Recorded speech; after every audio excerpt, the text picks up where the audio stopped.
যে কোনো জেলায় যান না, টিএমসির অত্যাচারে সাধারণ মানুষ ভয়ে মুখ বন্ধ করে আছেন। অত্যাচারের সীমা পার হয়ে গেছে। আর এটা টিএমসি পার্টি বা মমতা ব্যানার্জির হাতে নেই যে উনি এটা সামলাবেন আর কন্ট্রোল করবেন। পার্টিটা পুরোপুরি অ্যান্টি সোশ্যালদের হাতে চলে গেছে। মা মাটি মানুষ কোথায় আজকে? এখন কেবলমাত্র পার্টি বাঁচাও, যে করে হোক ভোট নাও, সরকারি উন্নয়নের টাকাকে বিলিয়ে দাও, কাউকে ভয় দেখাও, পুলিশকে ব্যবহার করো, গুন্ডাদেরকে ছুট দাও, যা ইচ্ছা করো, ইলেকশন জেতাটাই একদম প্রধান উদ্দেশ্য হয়ে গেছে। এই তো টিএমসির পরম্পরায় চলে আসছে। আমাদের বহু কর্মীকে গায়েব করা হয়েছে, মারা হয়েছে, খুন করা হয়েছে।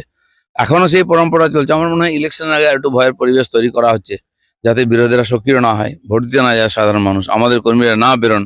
তো তারই একটা চেষ্টা চলছে যে পুলিশকে দিয়ে ভোট জেতার চেষ্টা। পুলিশকে দিয়ে সংগঠন বলে টিএমসির কিছু নেই, কিছু সমাজ বিরোধী নিয়ে পার্টি চলছে।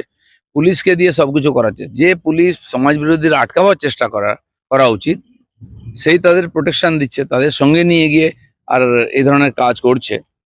তো সেই জন্য গণতন্ত্রটা কোথায়, নির্বাচনের পরিবেশ কি হবে, এটা চিন্তার বিষয় আছে।